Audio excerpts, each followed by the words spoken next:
নমস্কার। আমি আমার অন্তরের অন্তঃস্থল থেকে শীতলকুচির এই পবিত্র মাটিকে এবং আপনারা যারা আজকে সভাস্থলে এসে উপস্থিত হয়েছেন, আমাদের আশীর্বাদ করেছেন, আমি নামার সময় দেখছিলাম ময়দান পেরিয়ে, মাঠ পেরিয়ে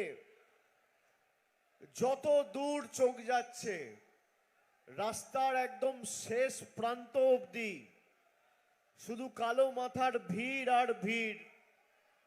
মানুষের যে উৎসাহ, উদ্দীপনা এবং বাঁধন ছাড়া উচ্ছ্বাস আজকে এই শীতলকুচির মাটিতে আমি লক্ষ্য করেছি, এ অভূতপূর্ব। আমি অনেক সভা সমিতিতে গত কয়েক বছরে নির্বাচনী জনসভা, রাজনৈতিক কর্মসূচিতে অংশগ্রহণ করেছি। আজকের যে ভালোবাসা, যে উৎসাহ, যে স্নেহ,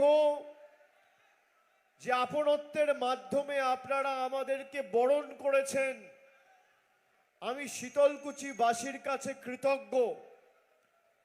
এবং আমি কথা দিয়ে যাচ্ছি, যতদিন বেঁচে থাকব আমাদের সীমাবদ্ধ সামর্থ্য অনুযায়ী চেষ্টা করব এই ঋণ যাতে আগামী দিন আমরা উন্নয়নের মাধ্যমে পরিশোধ করতে পারি।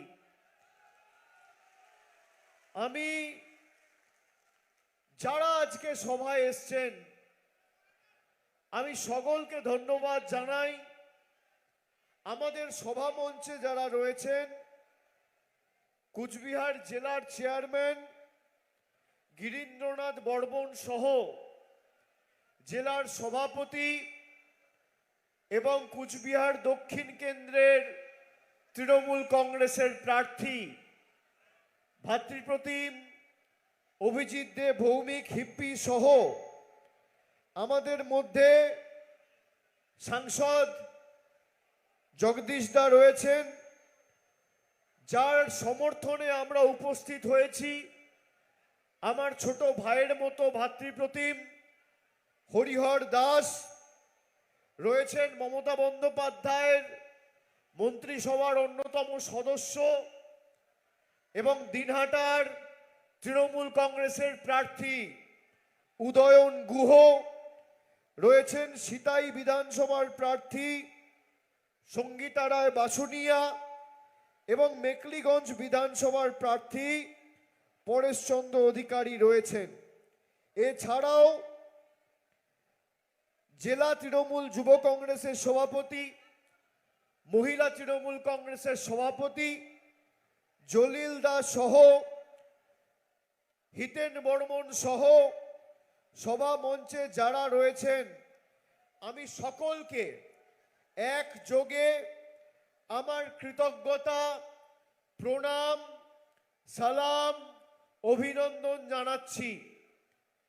গত 21-এর নির্বাচনে কিভাবে বিজেপি এবং নির্বাচন কমিশন সহ কেন্দ্রীয় বাহিনী সহ বিজেপির সাগরেদরা বন্দুকের নল দিয়ে মানুষের রক্ত হাতে মেখে 4 জন নিরীহ শীতলকুচির ভোটারদের দিনের আলোয় গুলি করে শীতলকুচি দখল করেছিল, সে দিন, সে ঘটনা, সে দৃশ্য আজও আমরা কেউ ভুলিনি।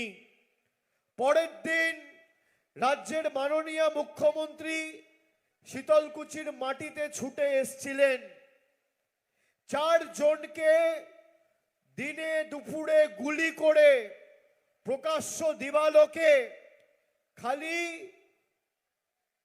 ক্ষমতার নেশা এবং মোহতে, ক্ষমতা দখল করার লোভে গরিব মানুষদের গুলি করে মেরেছিল এই অমিত শাহর কেন্দ্রীয় বাহিনী এবং নির্বাচন কমিশনের অফিসাররা।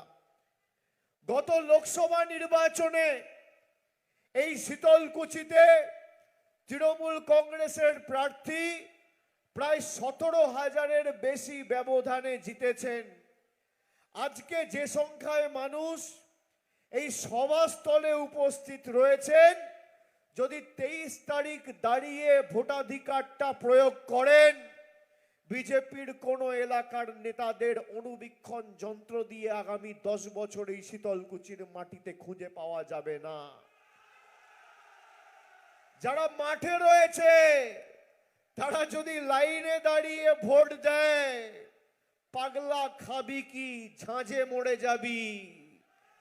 আগামী দিন কোন বুথে এদেরকে আর অনুবীক্ষণ যন্ত্র দিয়ে খুঁজে পাওয়া যাবে না।